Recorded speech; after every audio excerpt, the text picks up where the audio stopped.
When the Islamic warrior Saladin conquered the Crusaders and took control of Jerusalem, all right, he entered into an agreement that the Muslims would protect the Christian churches.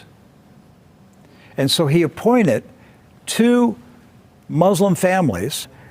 Both of these families had been in Jerusalem for close to 1,000 years.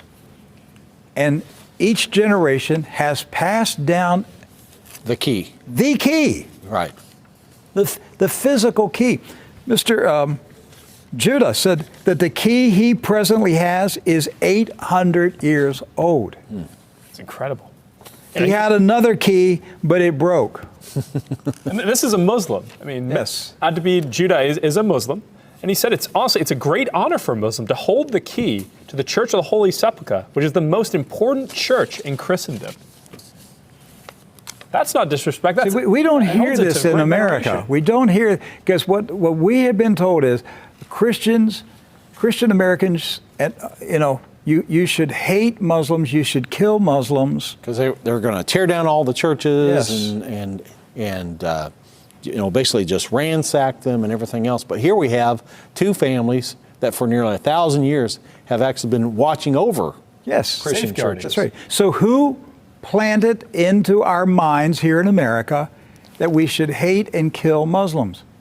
Who planted that thought in our head? Because it came into our society after 9/11. That's correct. So 9/11 was a calculated, planned operation, and it changed everything in our country. And so we were saturated with media propaganda, which who owns the media in this country? So we're saturated with this media propaganda. You Americans, you need to hate Muslims. You need to go to war. You need to send your sons to go kill Muslims. All right?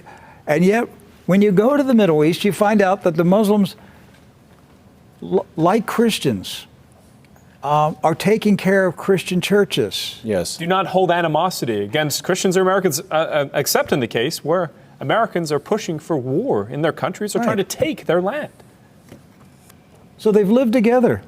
They've lived together for centuries and centuries.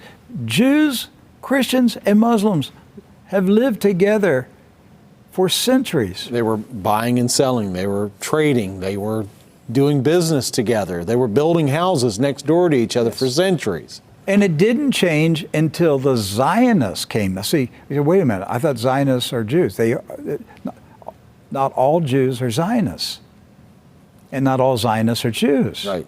Zionism is a political movement. Yes. Right. It's an ideology. Yes. Not an ethnicity. And so when the Zionists came to Jerusalem and Palestine, basically in the 1920s and 30s and 40s, all right, they came to agitate. They came to infiltrate. They came to seize control.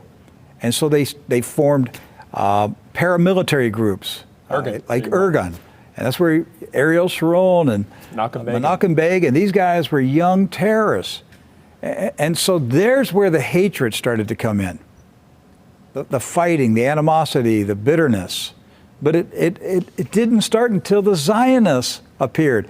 Jews, Muslims, and Christians were coexisting. Yes. That's right.